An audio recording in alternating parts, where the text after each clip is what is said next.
rain begins just as you turn off the highway. A soft scatter against the windshield that becomes steady before you reach the first bend. Wipers move in an unhurried rhythm.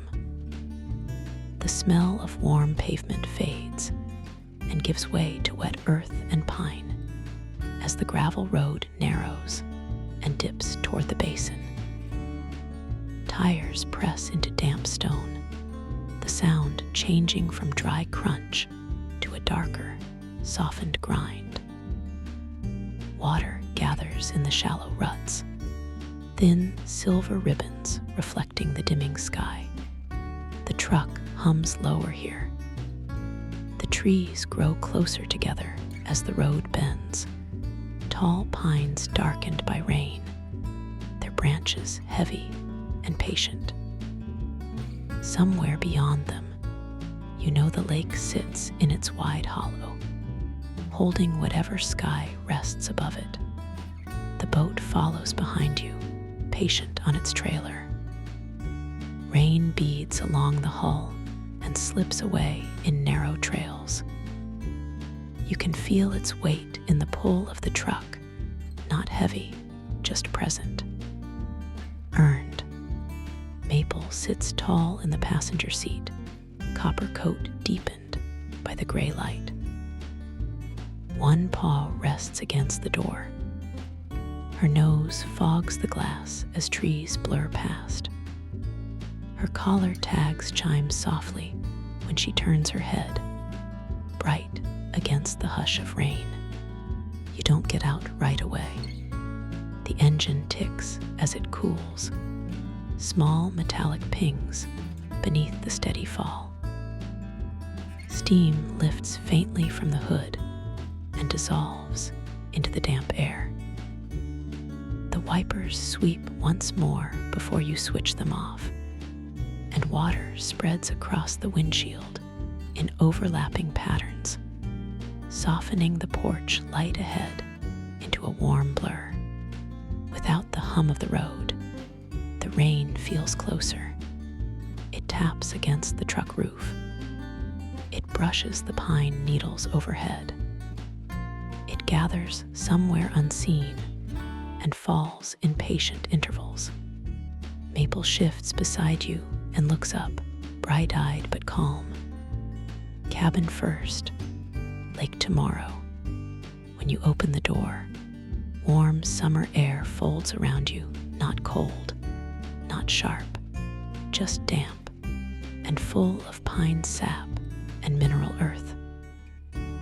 Gravel presses softly beneath your boots. It doesn't crunch the way it did earlier. It gives slightly now, softened by hours of rain in the basin. You walk once around the truck, out of habit. Your palm runs along the strap securing the boat, fingers feeling the tension through wet nylon. Rain gathers along the rim of the hull and slips off in measured drips. You tug once at the winch handle. Solid. The trailer rests evenly in the gravel, patient and waiting for morning. The lake is only a suggestion through the trees now darker under the rain. But you recognize its presence the way you always do.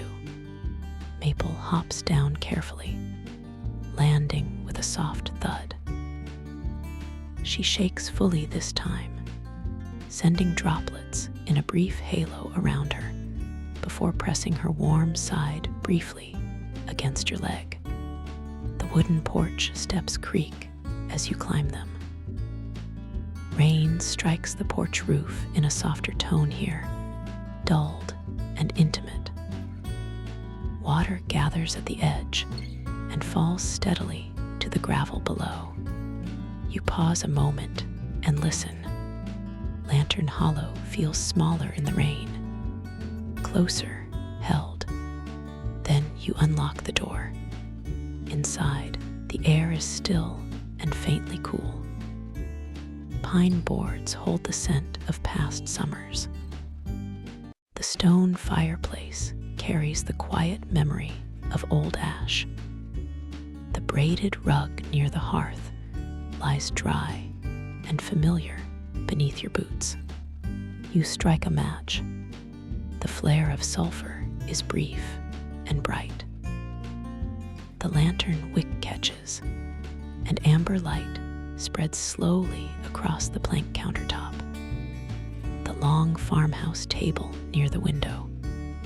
The worn arms of the chairs set just so beside the hearth. When the door closes behind you, the rain shifts again. Not gone, just steadied above you. A constant rhythm against the metal roof. Maple circles once on the rug before settling with a long, satisfied exhale. Chin lowering to her paws. You lift the cooler onto the counter and open it slowly. Ice shifts first, a muted crystalline scrape. The cubes have begun to soften, edges rounded and slick in the lantern light. Cold air rises against your wrists. Beneath the ice rests the fish, wrapped loosely in butcher paper, darkened slightly where meltwater touched it. Tucked beside it is the red enamel thermos, scratched near the lid, condensation still clinging faintly around the rim. You lift the thermos first and set it on the counter. When you twist the cap, the faint scent of sweet tea rises, black tea steeped strong this morning before the sun was high. Sugar dissolved while it was still hot. You had poured it over ice before leaving for the lake, packed tight to last the afternoon. You push the ice aside gently. Your fingers sting briefly from the cold. When you unwrap the paper, the fillet lies pale and firm, clean and faintly translucent near the edges. A quiet freshwater scent rises, like water drawn from depth. Sun-warmed dock boards, cool stone. You set the cast iron skillet on the burner and turn the knob until the flame catches with a soft blue bloom. The iron begins to warm almost immediately. You pour a thin ribbon of oil into the center. It pools dark at first, then loosens and thins as heat spreads beneath it. You tilt the pan slightly, guiding the oil into a glossy layer that creeps toward the edges. Old Bay waits in its small tin near the counter's edge. You sprinkle it across the fillet in a slow, even pass. The red gold powder darkens slightly as it meets the surface moisture. A second light pass along the thicker edge. A gentle press of your palm to help it hold. The oil shimmers now. You lower the fish into the pan carefully, away from you. The sound is immediate, a steady, confident sizzle. Not violent, not sharp, just clean heat meeting prepared flesh.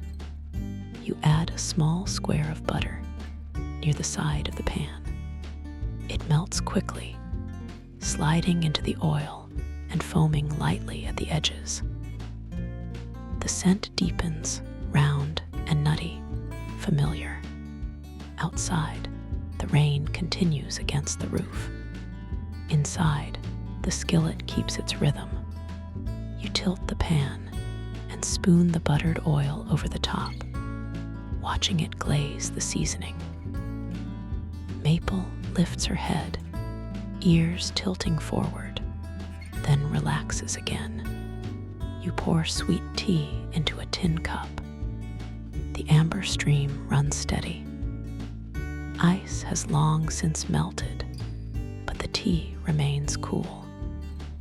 You take a slow sip and lean lightly against the counter.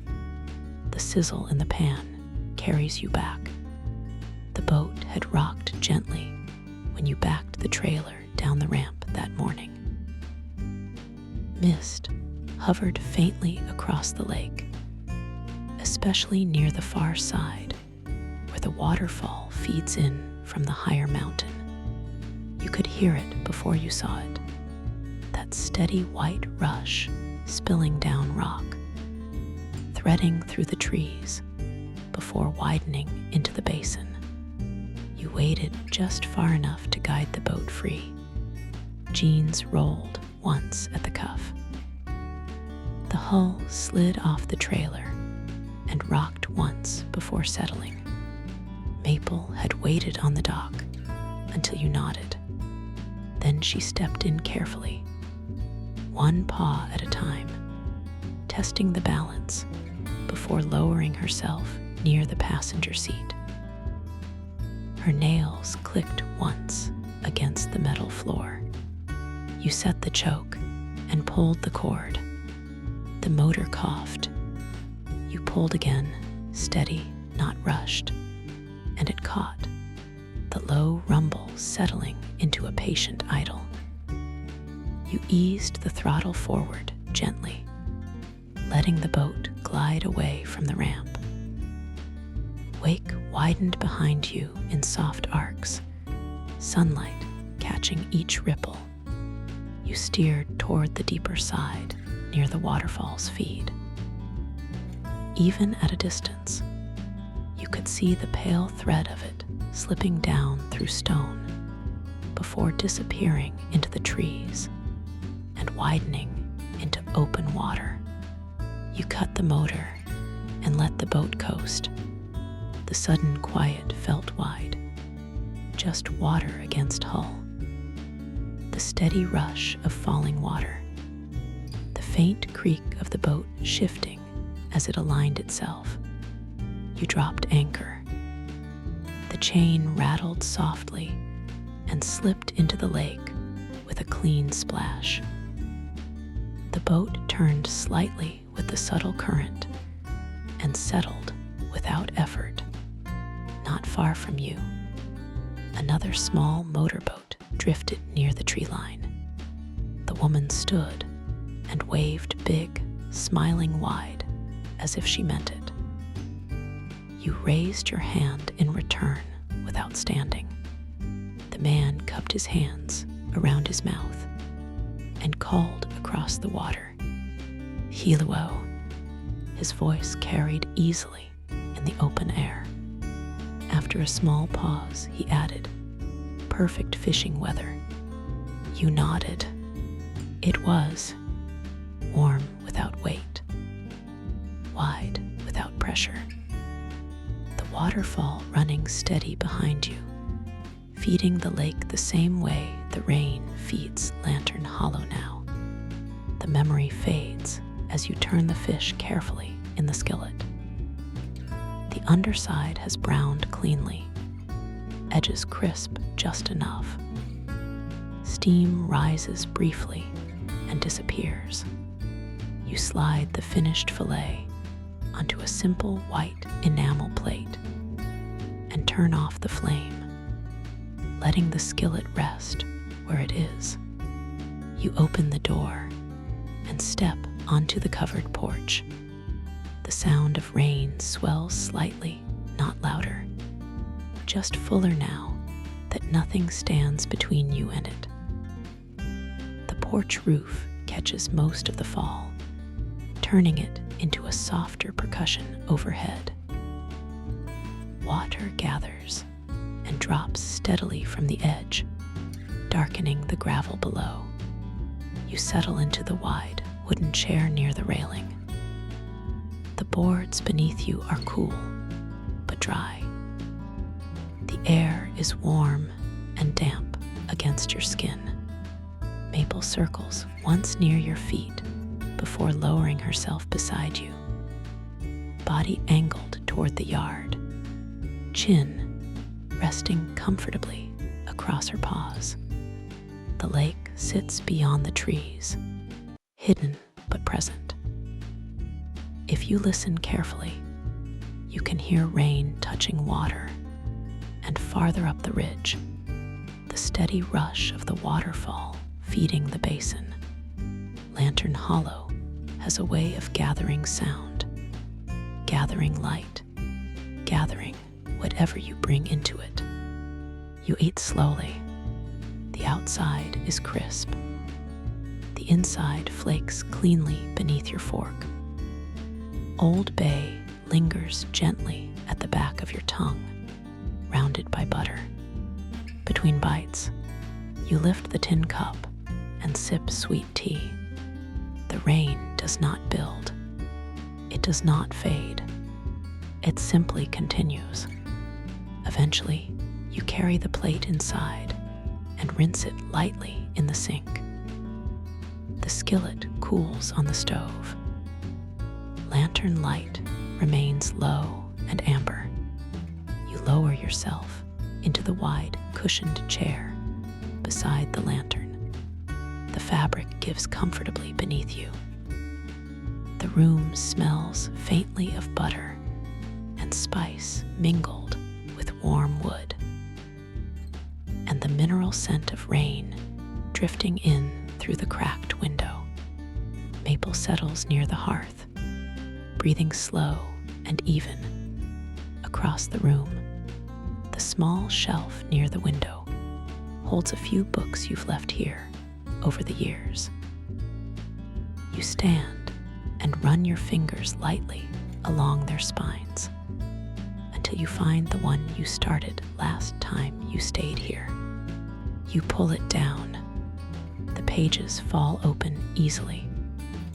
The bookmark is still in place, marking exactly where you left off.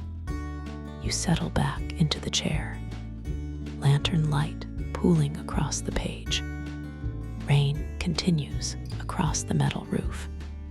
The waterfall continues to feed the lake, and you turn the page.